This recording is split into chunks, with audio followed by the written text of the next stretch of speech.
Señores, Leopoldo Moro con nosotros. Creo que explica muy bien este emprendimiento, esta decisión de llevar adelante el juicio político a la Corte Suprema, que es de las cosas más importantes de verdad que ha hecho este gobierno. Bienvenido, Leopoldo, ¿cómo estás? ¿Qué tal? Bien, muy bien. Bueno, ¿compartís? Es una de las cosas, tal vez la más importante que encaró este gobierno. Mira, yo no quiero ser grandilocuente, pero creo que esto se encamina a ser un juicio histórico. Paradójicamente, o no tanto, precisamente cuando empezamos a transitar en este 2023 40 años de democracia. Una democracia, Pablo, que como vos recordarás también arrancó con un juicio histórico.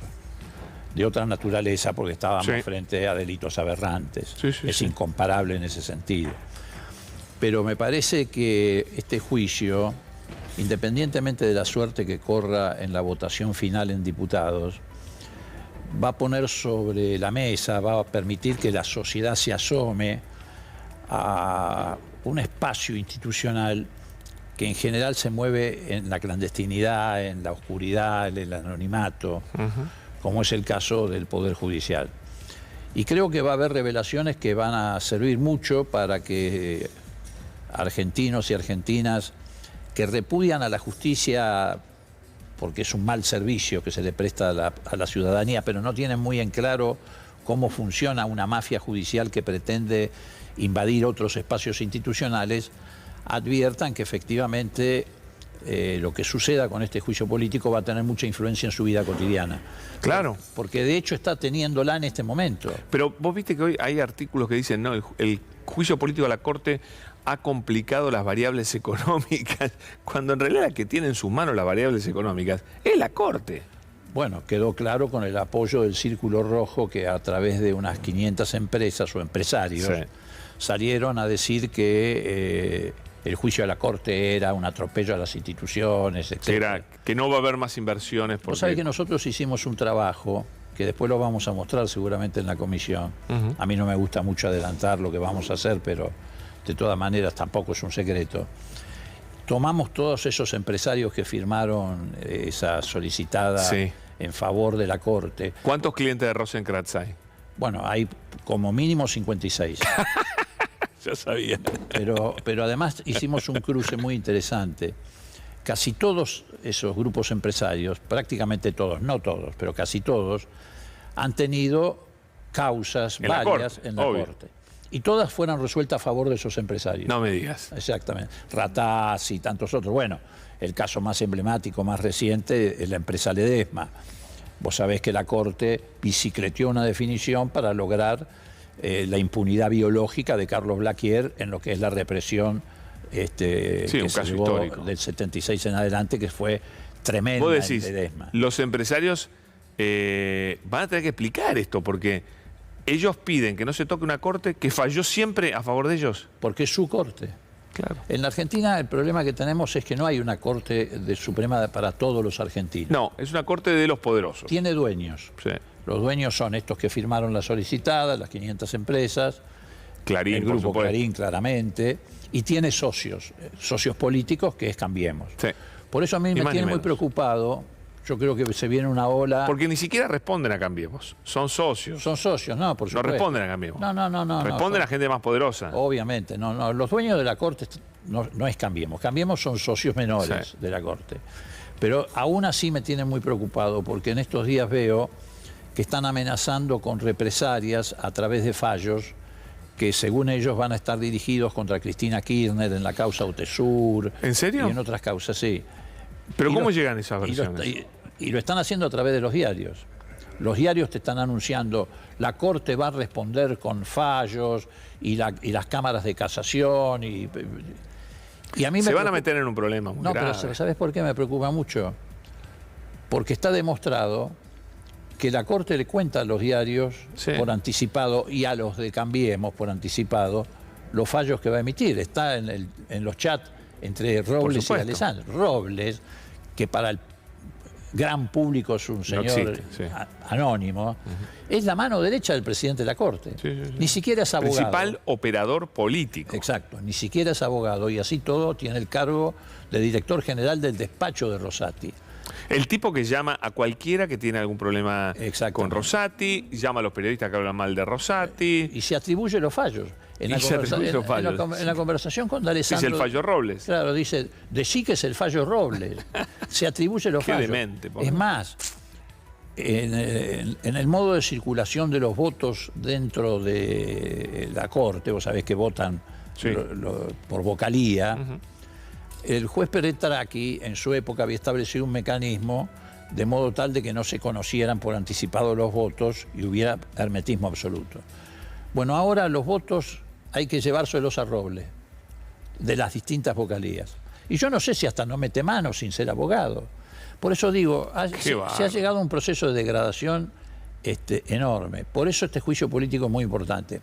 Porque así como el Círculo Rojo salió a defender su corte, también hace 2 o 3 días, por supuesto, esto no tiene reflejo en los grandes medios de comunicación, miles de pequeñas y medianas empresas salieron a defender el juicio político respecto a la Corte, porque esas son las que nunca encuentran justicia en la Corte. Claro. Por eso tampoco hay 500 ciudadanos que aplaudan a la Corte por sus fallos laborales, porque los fallos laborales en general siempre para las empresas. Siempre han sido a favor de las empresas, sobre todo desde que entró Rosenkrantz a la Corte, sobre todo desde que entró Rosenkrantz a la Corte, que fue el que infeccionó con un pensamiento muy conservador a la Corte. Ahora, desde el punto de vista de los manejos y de los entuertos políticos, de las chanchadas políticas, ha sido muy nefasta la influencia de Rosati. Rosati ha tenido un papel muy negativo. Y que Rosati es un hombre que viene de la política. Además, claro, y tiene, se ve, sus propias aspiraciones cesaristas, ¿no? Acá el único...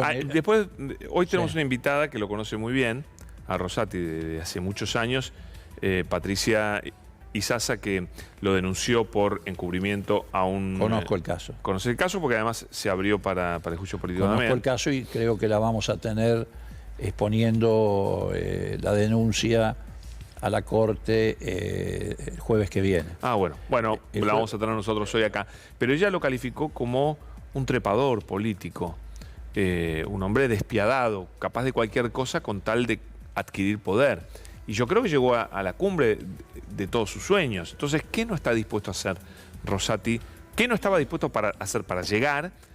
Y lo que está dispuesto a hacer para permanecer. Bueno, precisamente es un salvaje. Hoy es un salvaje. Precisamente por ese riesgo y otras razones es que nosotros proponemos la remoción de Rosati, en este caso por mal desempeño. Eventualmente habrá que ver si no surge también algún delito en el desempeño. Porque claramente lo de Robles, o sea, su mano derecha, es tráfico de influencias, claramente. Claramente. Estaba negociando 2 fallos de la Corte. En nombre de Rosati, no en nombre propio, porque él no es... Es la peor corrupción que puede tener un juez, que es no ser imparcial, sino arreglar con una de las partes. Pero absolutamente. ¿No? Por eso te digo que tiene una influencia nefasta. Además con una de las partes, con la parte que lo nombró, además, ¿no es cierto? Porque a él lo nombró Juntos por el Cambio. Nombró Macri. Sí. Por decreto, pero bueno. Bueno, no es una cuestión menor. El hecho de que los dos hayan aceptado ingresar por un decreto a la Corte fue el punto de partida de la degradación definitiva de la Corte. Tras Cartón inmediatamente vino el famoso fallo del 2x1, que también llena de vergüenza a la Corte, porque es un fallo que no solamente se dictó contra la conciencia moral de los argentinos, la historia de los argentinos, el derecho que los argentinos fuimos creando a través del juicio de la Junta. Los argentinos fuimos los que creamos la figura en el mundo de la desaparición forzada de personas, que no existían las legislaciones del mundo occidental. Bueno, pero además fue un fallo precisamente contra el derecho internacional, porque en la reforma constitucional del 94, la Argentina adhirió a los acuerdos internacionales, los pactos internacionales en materia de derechos humanos. Por eso, además de millones de argentinos que salieron a las calles a repudiar el 2x1, la Comisión Interamericana de Derechos Humanos de la OEA expresamente repudió el fallo. Fue un fallo vergonzoso. Y hasta el día de hoy Rosenkrantz lo sostiene. ¿Cómo viste el ambiente en el primer día? Bueno, no ocurrió nada de lo que los pitonizos de la catástrofe anunciaban. No se vino abajo la democracia, las instituciones. Nadie mató a nadie. Nadie mató a nadie. Al contrario, yo te diría que fue asombrosamente una reunión civilizada. Muy normal. la comisión se constituyó. Cuando llegamos nosotros había ya algunos legisladores que nos llamó la atención de Juntos por el Cambio que estaban sentados sin especular con el quórum. ¿Te acordás que decían no van a entrar hasta que el Frente de Todos reúna el quórum? Cuando ¿por qué será que acá están tan prolijitos? Dije algunos, no todos. Es que yo creo que también entre ellos empezó a sembrarse la duda de si les convenía poner el cuerpo por la Corte, defender a la Corte. ¿Y por qué creo que está ocurriendo? Porque las pruebas van a ser muy contundentes, y ellos lo advierten. Por eso tienen pánico los dueños de la Corte, Clarín, los grandes empresarios. Tenían pánico al procedimiento. Ellos, te reitero, no quieren un procedimiento de cara a la sociedad, porque los saca del anonimato a ellos también. No, los desgasta. Como los está sacando. Bueno, como lo sacó por su propia torpeza la banda del Lago Escondido, digamos, la banda del Lago Escondido que precede a todo esto. No podemos pasarlo de largo. Lo del juicio a la Corte está precedido por la banda del Lago Escondido, que nos mostró una parte importante de la mafia judicial en cargos muy jerárquicos. Pero además, vos fijate que también tiene que ver con las conversaciones de D'Alessandro, puso de manifiesto muy claramente, no solamente que hay un grupo de bandidos que son jueces y fiscales que se prestan al delito de dádiva, viajando a lugares lujosos, en viajes en aviones lujosos, y una empresa que se los paga, sino que puso de manifiesto que están allí no solamente para favorecer esos grupos empresarios, sino también para proteger la impunidad de Macri, como la protegieron en la Cámara Federal, por ejemplo, diciendo, casi equiparando a los familiares de Lara San Juan con terrorismo. Porque dijeron, no, están bien espiados, porque ponían en riesgo la seguridad nacional. O sea, nos retrotraen a la doctrina de la seguridad nacional de la dictadura militar con un fallo judicial. Y bueno, porque no podían, estaba tan probado que los habían espiado que algo había que inventar. Y te voy a decir otra cosa más. En su afán de salvarlo a Macri, esa misma Cámara, que la Corte protege, porque no lleva adelante el funcionamiento del Consejo de la Magistratura para que lo reemplacen, esa misma Cámara es la que provocó la aparición de los chats. Y yo a ver, interesante esto. Te voy a explicar por qué. A ver. En el afán de salvarlo a Macri, en el tema del espionaje, en otro fallo, acordate que dijeron, no, el espionaje fue responsabilidad de los cuentapropistas. El espionaje más grande de la historia democrática de la Argentina, de mayor profundidad, alcance. Y entonces eximieron a Macri, eximieron a Rivas, eximieron a Magdalani, y ahí cortaron. Y dejaron procesados al resto, a los que llaman perejiles, a los agentes. Entonces los que no fueron desprocesados dijeron así, ahora vamos a cargar nosotros con esa responsabilidad, te la vamos a devolver. Ahora sí hacemos cuentapropismo. Claro, ¿y qué hicieron? Hicieron los de los chats. ¿Vos crees que por ahí viene la mano? No tengas duda, porque ¿quiénes son? Son los grupos de policías de la ciudad que Larreta le prestó a Macri para que se llevara adelante ese espionaje ilegal. Y se están tomando la revancha. Por eso los chats tienen tampoco es un operativo tan sofisticado. Algunos dicen, no eran grandes espías. Esto tampoco es gran espionaje, ¿eh? No, esto lo hace cualquiera. Ahora ya no tanto porque las compañías han tenido que imponer la obligación de datos biométricos para que vos puedas cambiar el SIM, pero hasta hace una semana lo hacía tu hijo. Sí, claro. No tengas ninguna duda. Por eso. Pero por eso es que los chats están referidos a D'Alessandro y el área de seguridad, porque es una venganza contra Santilli, contra D'Alessandro y contra Larreta, porque creen que no creen, la verdad, le largaron. Los largaron frío, Los largaron frío. Y por eso, los objetivos, repetimos porque es importante. Los objetivos de los chats son D'Alessandro, Larreta y Santilli. ¿Por qué? Porque eran los que manejaban la policía de la ciudad. Y estos eran policía de la ciudad, y algunos lo siguen siendo, que los enviaron a la AFI para cumplir esas tareas de espionaje ilegal porque no confiaban en los agentes de la AFI de carrera. Entonces, ¿qué publicaron en los chats? Cómo cobraba coimas D'Alessandro de las grúas de acarreo de autos de hace muchos años, cómo vinculaba a ese empresario con negocios directamente con Horacio, por Rodríguez Larreta. Por eso también le hicieron lo mismo a Santilli. ¿Por qué? Porque Santilli tuvo en su momento responsabilidad en el área de seguridad. Sí. Cuando lo echaron a... no me acuerdo, el Bueno, después del escándalo de Ocampo. River. Ocampo, Martín Ocampo. Cuando lo Después- echan a Martín Ocampo queda Santilli. Incluso esta gente lo espió el propio Santilli en su momento. Sí. Entonces, en el afán de salvar a Macri, o tal vez Macri en el afán de salvarse él, no tuvo en cuenta la repercusión que esto iba a tener sobre el gobierno de la ciudad y sobre Larreta, dijeron, no, esto es espionaje hecho por cuentapropistas. Y los cuentapropistas dijeron, ¿nos soltaste la mano? Bueno, acá tenés la respuesta. O sea, vos decís que todo esto es un vuelto por la impunidad. Pero no tengas ninguna duda. Y esto te pasa cuando vos te movés en los sótanos con la mafia. Sí.